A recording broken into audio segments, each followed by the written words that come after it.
Estamos de volta com o nosso minuto eleitoral, falando, percorrendo toda a lei das eleições.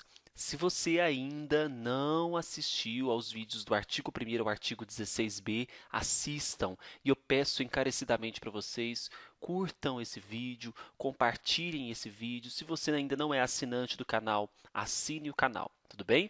Vamos então aos estudos dos artigos 17 aos artigos 19. Artigos esses muito importantes, porque nós tivemos inúmeras alterações por conta da Lei 13.165 de 2015, ok?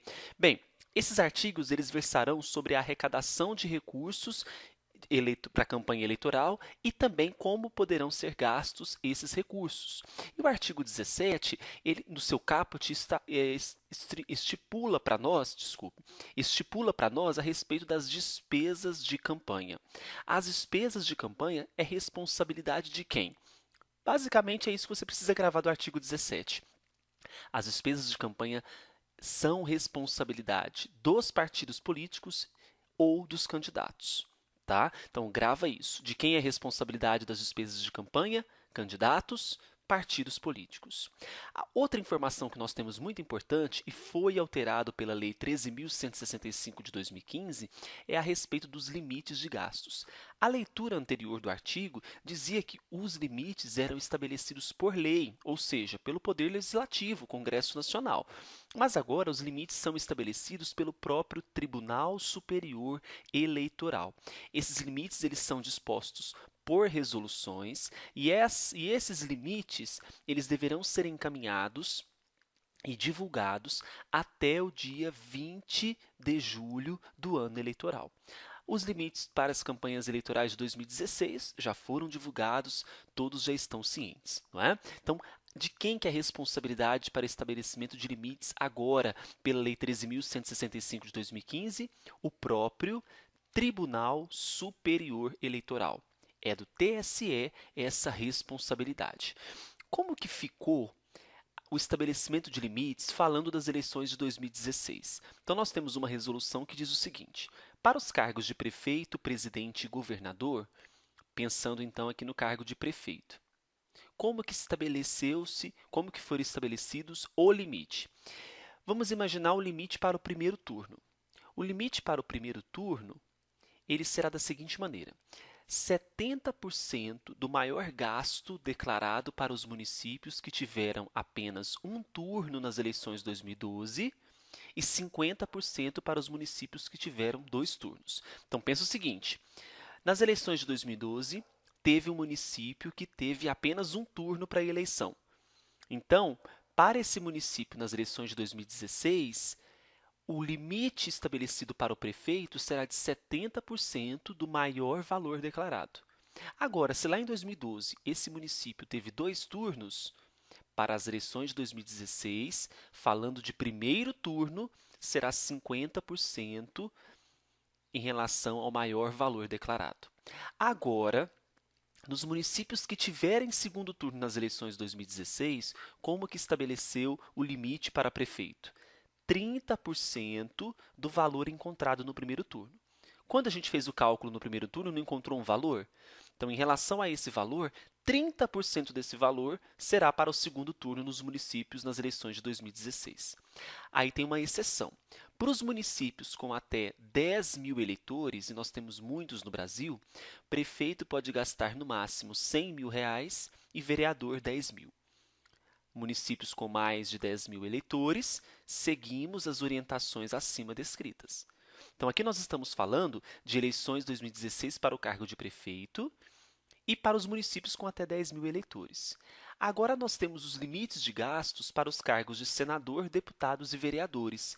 Falando de vereador, professor, mas você já falou sobre vereador. Eu falei sobre vereador para os municípios com até 10 mil eleitores. Vai gastar no máximo 10 mil reais. E nos municípios com mais de 10 mil, quanto que um vereador pode gastar?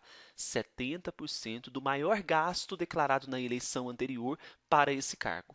Ok? Então vamos imaginar que em 2012 o vereador que mais gastou foi o vereador João.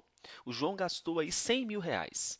70% desse valor será o limite para as eleições de 2016 naquele município. Lembrando que para cada município tem um limite. Se você pegar a resolução do TSE, você vai observar lá a inúmera quantidade de municípios que nós temos e os respectivos cálculos feitos. Foi muito bem feito pelo TSE, tá de parabéns. Bom, então a publicidade em relação aos limites até o dia 20 de julho do ano da eleição, isso eu já falei. Né? Em relação à contabilização, como que se dará a contabilização dos gastos? Serão contabilizados gastos realizados pelo próprio candidato e gastos realizados pelo partido em prol do candidato, desde que individualizados. Porque o partido político ele realiza gastos com a campanha eleitoral de várias formas. Então, serão contabilizados os gastos para aquele candidato que o partido político fez, desde que está individualizado. Por exemplo, o partido político concedeu X reais para o candidato Y. Então, perceba que está individualizado o nome do candidato. Ok? Muito bem. Visto isso, o que acontece se houver o descumprimento de limites de gastos? Mais uma alteração da Lei 13.165 de 2015. Imaginemos que o limite era 100, ultrapassou em 150. O limite era 100 e realizou 150. Qual foi o limite que ultrapassou? 50. Então, pelo descumprimento do limite de gastos, será cobrada uma multa equivalente a 100% da quantia que ultrapassou. Ou seja, se ultrapassou 50, é o dobro de 50. Qual que será a multa? 100. Então, agora, exclusivamente, nós teremos uma multa equivalente a 100% da quantia que ultrapassou, mas, além da multa, também terá apuração da ocorrência por conta de abuso do poder econômico. Essa multa ela será aplicada quando, professor? Lá na prestação de contas. Tá? Então, lembre-se disso. Equivalente à multa a 100% do valor que ultrapassar. Tá? Vamos falar agora sobre o artigo 19. O artigo 19 ele foi revogado, porque o artigo 19 ele tratava dos comitês financeiros. Mas muita atenção, galera. Os comitês financeiros inexistem perante a Justiça Eleitoral. Então, perante a Justiça Eleitoral, não se fala mais em comitês financeiros, mas eles podem existir dentro, interna corporis, dentro do partido político, para regulação da campanha, para gerenciamento de campanha.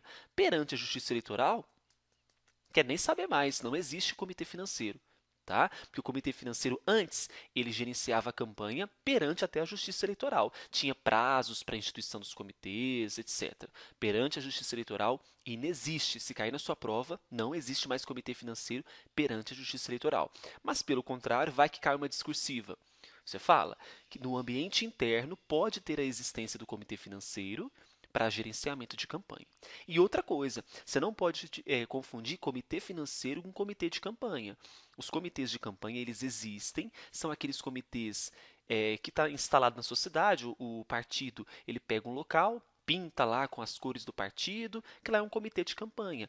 O que significa isso? Ele centraliza as atividades de campanha eleitoral. Ele recebe filiados naquele comitê, ele faz distribuição de material de campanha naquele comitê. Então, é uma centralização da campanha eleitoral. Não é comitê financeiro. Não confundam comitê financeiro com comitê de campanha. Tudo bem? E assim a gente encerra o nosso minuto eleitoral. Muito importante, revisem tudo que eu disse e curtam a página, compartilhe. Beijo para vocês, até mais. Tchau, tchau.